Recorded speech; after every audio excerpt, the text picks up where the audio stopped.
Good morning, everyone. Before we get started with the Fireside chat with Her Excellency and our students, I'm going to start with one question, Your Excellency, if you don't mind, and then we're going to give it to the students, right? The reason we did this is because we think you are a big deal. I personally think you're a big deal, and we're very honored that you accepted our request to be our Chancellor. So I have a question in my conversations with you over the last day, is you have had a lot of leadership roles very, very young. People don't understand what it means to list companies on the stock market, but you are basically the boss of people trying to get on the stock market. And you've run a very big private equity company, which is the biggest and the largest private equity company in Namibia. You've had many roles, chairpersons of boards, but all this happened very young. You also married, have children, all these things happening at the same time. But I want to come back to what is the mindset. You talk a lot about attitude and mindset. What is, because here we talk about skills a lot. They're working on their skills. They're working on the English, they're working on their computer skills, they're working on their technical skills.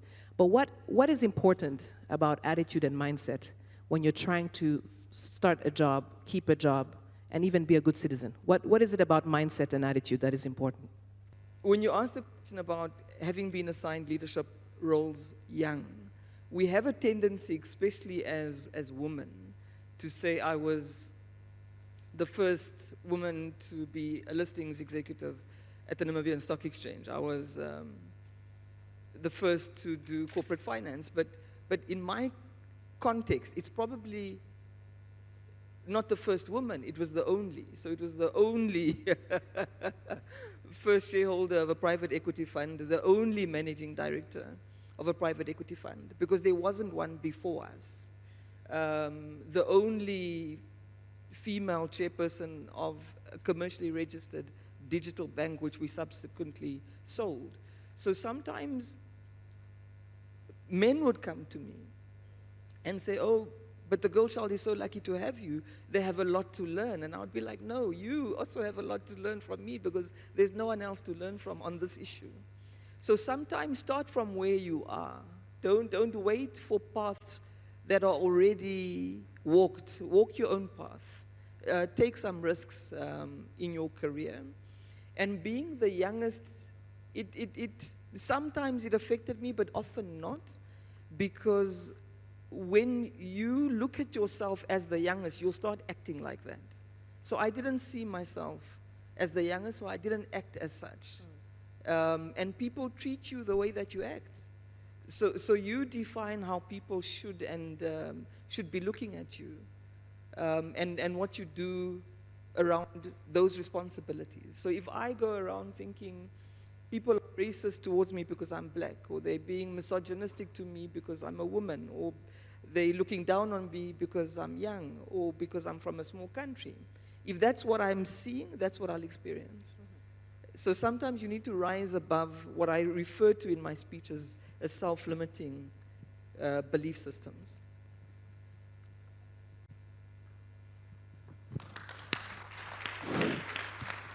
So you're saying don't limit yourself. But the comment we get often from employers is that our students are overconfident. Sibyo. So how do you avoid self-limiting but maintain a humility or self-awareness of both your strengths and your weaknesses? It's a balance. It's a balance of knowing when to speak and when to keep quiet. But it's also a balance of knowing, even though I'm quiet, and because I'm managing the perception of maybe overconfidence, is not to fall into that trap of believing there's a problem in being overconfident. There's a problem in being arrogant, but not a problem in being confident. And as a mother of both boys and girls, my only job was to make sure that the world didn't shrink the confidence of my children. Because it's one thing we're very, very good at doing as societies. It's shrinking one another's confidence. So if you look around your friends and there's somebody always trying to make you feel smaller, get rid of that person. So I'm glad you're not at an institution that tries to shrink your confidence. Manage the arrogance, manage the ego, but always protect your confidence. Last question before the students get to ask their question. We're in the 21st century. Things are changing literally overnight. What do you think are some of the skills that our students need to keep in mind to be successful in the future? So I'll address the 21st century question just now. What struck me is what you said about things change overnight. And I want to tell you from my own perspective, and that's why I spoke about leadership. It doesn't matter about title, because titles go. Positions change, people disappear. And I'll tell you, my husband and I were so looking forward to getting out of the presidency and going into retirement. We were looking forward to it. We had a plan. He got diagnosed in January, mid-January, with pancreatic cancer. Within 3 weeks, he was gone. It's the first time we lost an incumbent president. None of us expected it to happen. It was a terminal diagnosis, but we expected just a little bit more time. We did not know we had 3 weeks. On the day he passed, I stopped being a first lady and I started being a widow. So things change faster than you can ever imagine. A year later, I'm a former first lady. I don't have a single investigation into me around ethical conduct. I don't have problems. And the reason I don't have problems is, even though I didn't expect for that journey to end when it ended, I did expect it to end at some point. So sometimes how you travel your journey is going to determine how it ends and what happens to you after it's ended. So move, act with integrity at all times, because things change.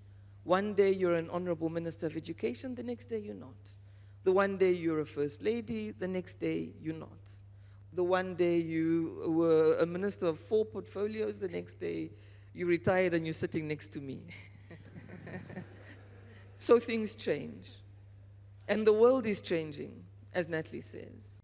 And I think the skills that you need in a changing world, I think the most important one is resilience. Mm-hmm. It's really a mindset that isn't antagonized or disrupted by change. You must become the disruptors. I think resilience, accepting change and figuring out how to move with it, and understanding the skills that are now needed in a changing world. I'm glad there wasn't Instagram, Facebook, Twitter, whatever you guys are using, because I would be scared of the views I had as a student popping up now. So I don't have to go and scrub my social media presence when I become something else. Yes. You guys must be very careful in this world where you're recording everything, where you are articulating every view that you have. Because I'm sure many of you, when you saw this inauguration today, the first thing, what did you do about me? You went to Google me. So whatever's on the internet becomes my digital footprint. And that's how people decide who and what you are. So be careful of the digital footprints that you're creating today, because it will affect your tomorrow. So some of the tools that are important for the 21st century for us to succeed are the same tools that will be our downfall. So resilience to me. It's really important. Very good. So you're a student, you have a question, raise your hand very quickly and I'll come to you. But I know that there was one that had been sent in earlier from Ocean. Where's Ocean? Are you here? She's there. Where's the mic? Give her the mic quickly. Thank you. Your Excellency, Chancellor Geingos, my name is Ocean. As someone who has seen firsthand the potential of education to transform lives, what is your message to Kepler College students about using their education not just for personal growth, but for broader societal development? Thank you. How do we use education to transform society? What can young students do? You transform societies by sharing what you know with those who don't have access to what you have. So I think that's a simple and quick answer, is that we all come from somewhere. We all have people who don't have access to what we have access to. And because education is power, you use power to enable others to be where you are. We must expand the circle and the network of knowledge. So that's how you transform societies. You know, most of our students feel like, I'm just barely getting here. I can't even afford my tuition, and I wanna be rich first. That's the comment we get the most from our students. I'm doing this to be rich and take care of my family. What's my responsibility to society? We have peace where, you know, there are other people like the ministers, there are young people who are leaders. It's their job to get things done. What is my responsibility when I'm barely making it? I want to get a job to take care of myself and my family as a priority. Why am I obligated to give back to society? Yeah, so this I used to hear from my son when he was small. The first thing he once told me is he's going to work very, very hard so he can buy me a house. And once he's bought me a house, he's going to tell me, this is my house, my rules. So he didn't want to buy me a house for the right reasons. He wanted to buy me a house so he could control me the way he thought I was controlling him. But he also had this view that he wants to become rich. And I said, that's fine. But there's a path that you need to walk in order to become rich. And that path, you can't avoid education. So wanting to be rich one day is not the problem. It's deciding on the path that you are prepared to walk in order to get there. So that's your destination. Figure out your journey. So how do you get to the wealth? And are you only measuring wealth in terms of financial wealth? And I'll use my own example. Before I became a First Lady, I ran a big private equity fund, managing third-party capital. My only concern was financial returns for the investors whose money I managed. As First Lady, I had to change that around. I could access money, but now I had to focus on social returns.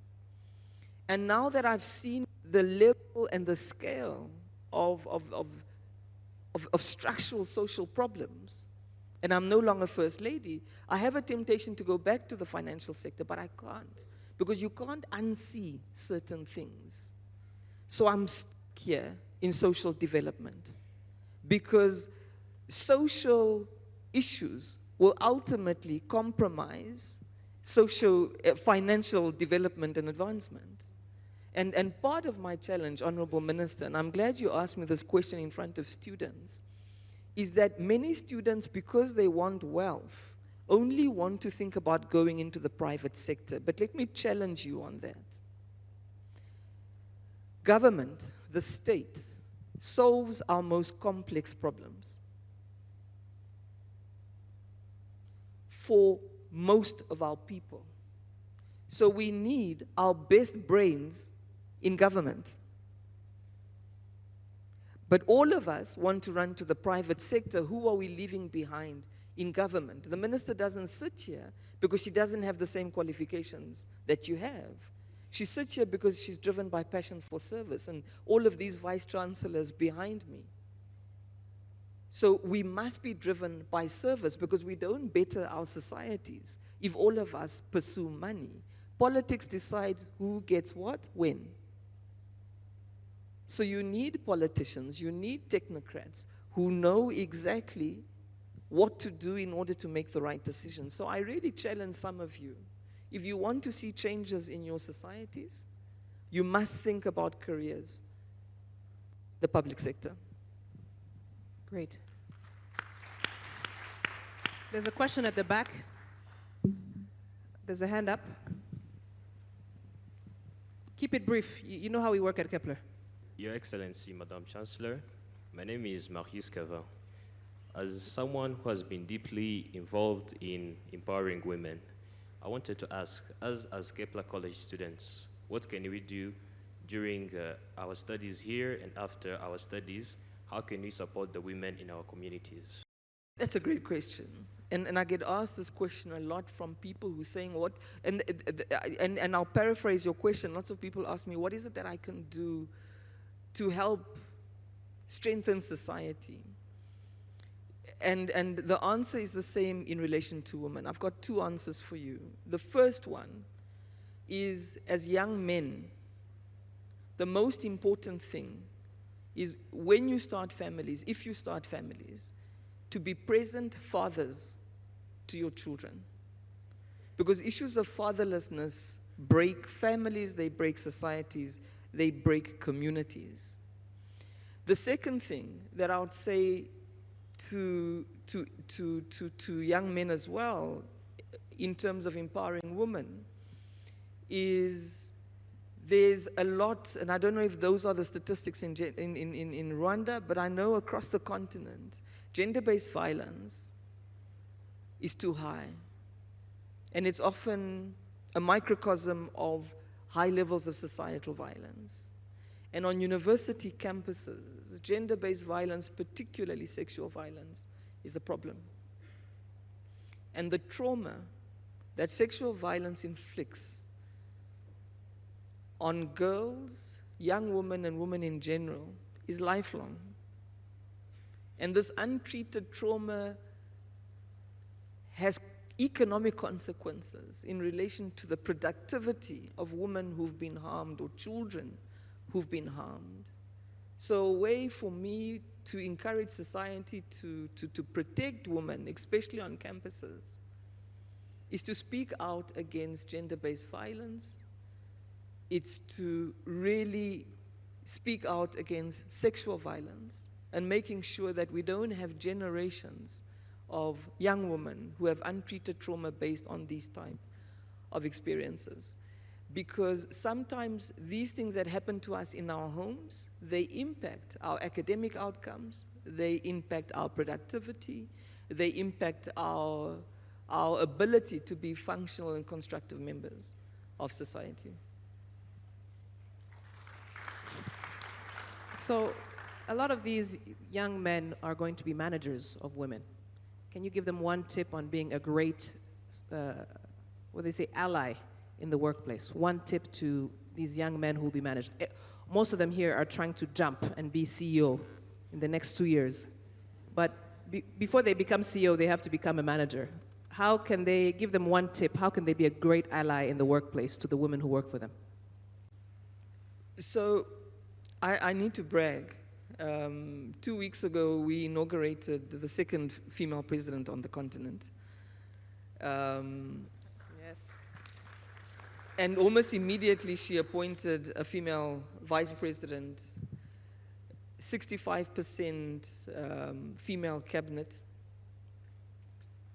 And she's not apologetic.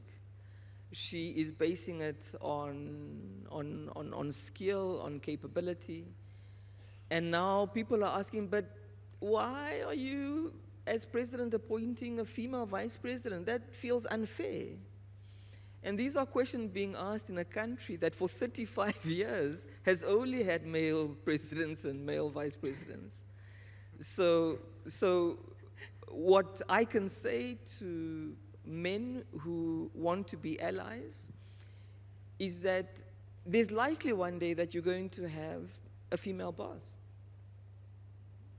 And it's to really see each other. When I speak about equality between men and women, when I speak about 50-50, I'm not talking about a mathematical calculation. I'm married, therefore I cook today, my husband must cook tomorrow. That's not equality, that's not 50-50. Equality is really just understanding that this person in front of me is a human being just like I am, and is deserving of the same opportunities and dignity and respect that I am deserving of. It doesn't mean you need to start learning how to cook or clean or do things that you believe need to be done by women. All it means is to see another human being with the same capacity, with the same potential as you. And that's all you need to do in order to be a male ally. It's really just to see the next person, whether it's a woman or a man, as equal to you, as a human being. Because with human beings, I don't believe anybody's better than anybody else. And it's not a gender thing, it's a humanity thing. Great. We have one question here. We'll take 2 questions if there are 2 hands, and then we'll wrap it up. Thank you.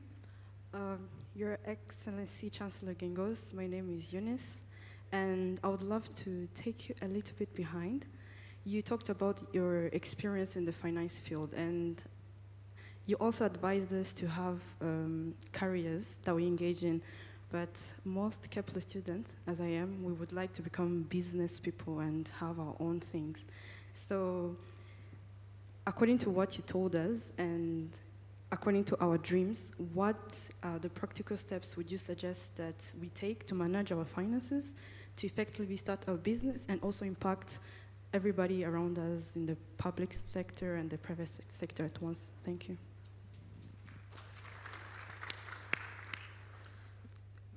I want to give two pieces of advice. I know it will sound contradictory.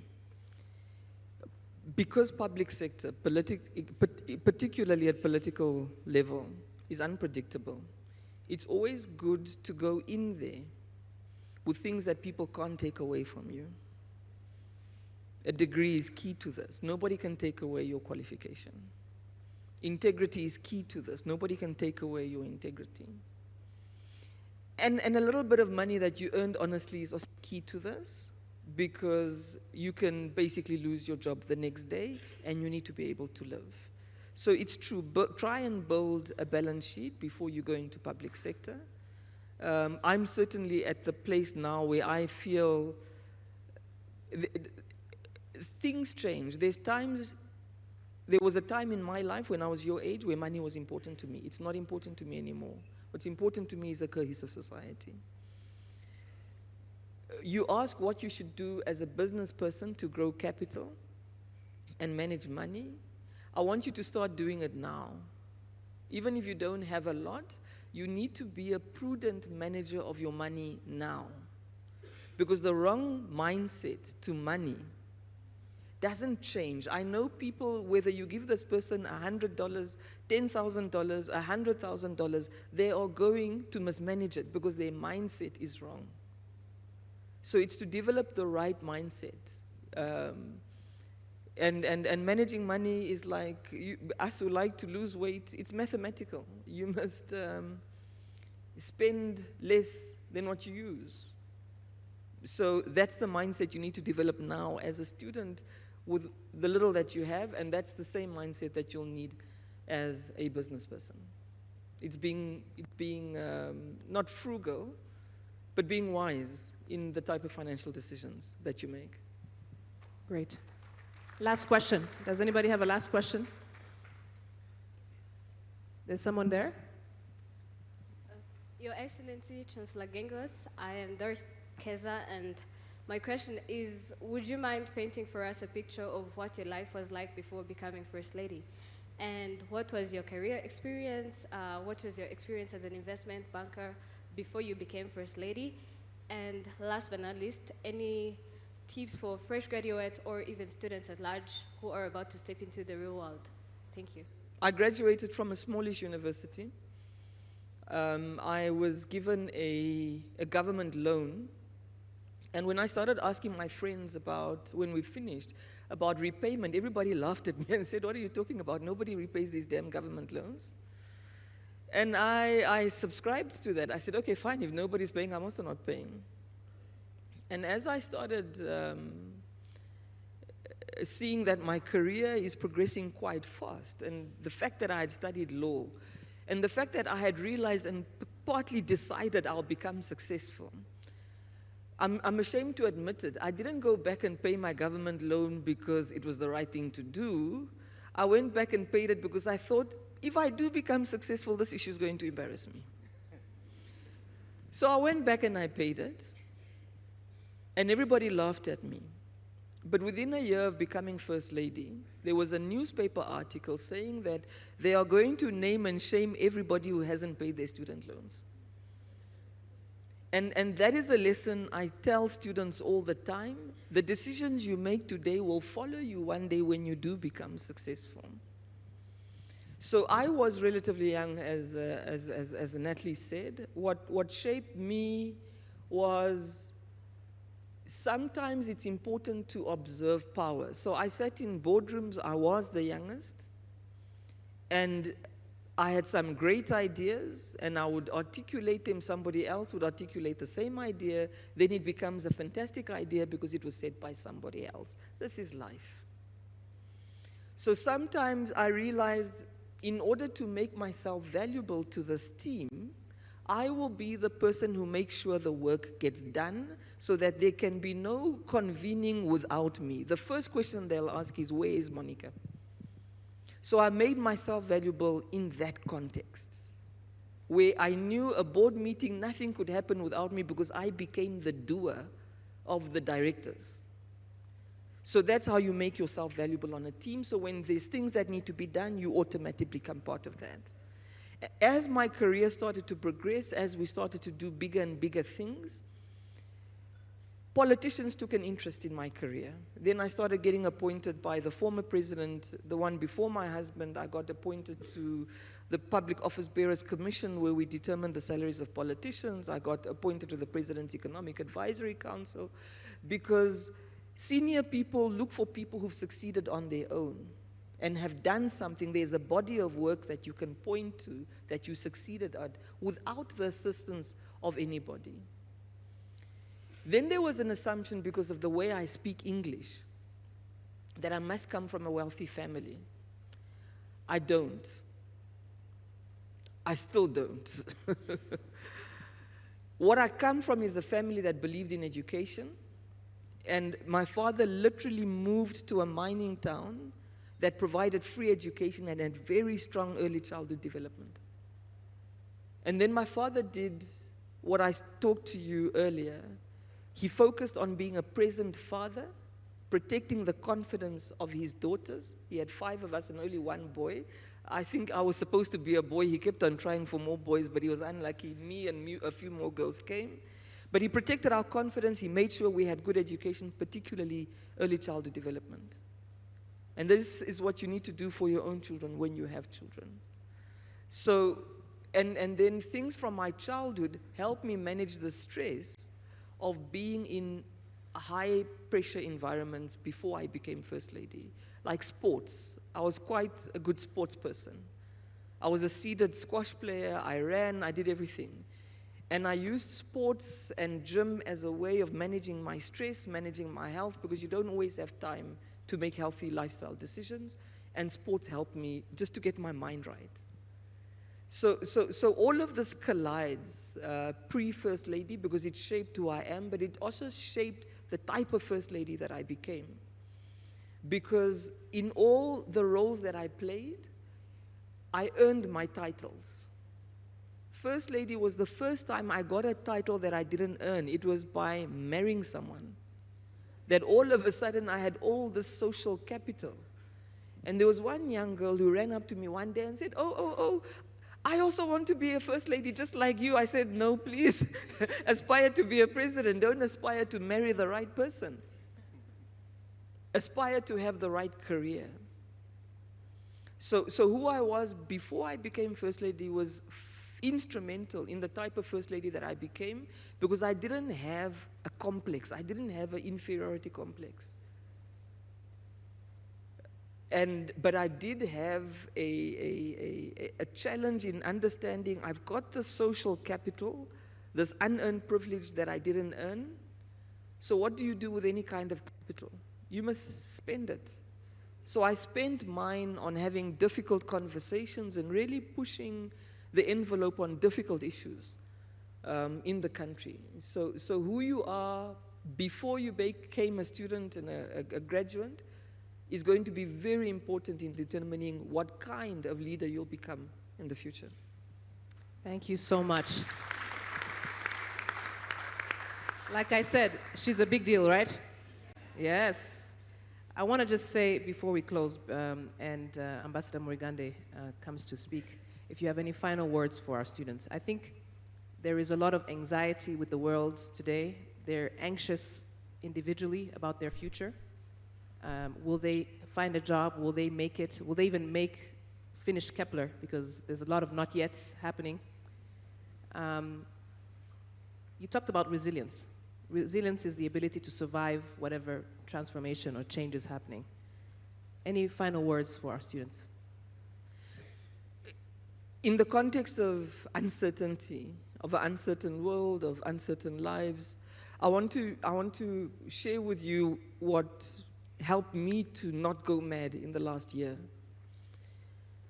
The first one is establishing a routine.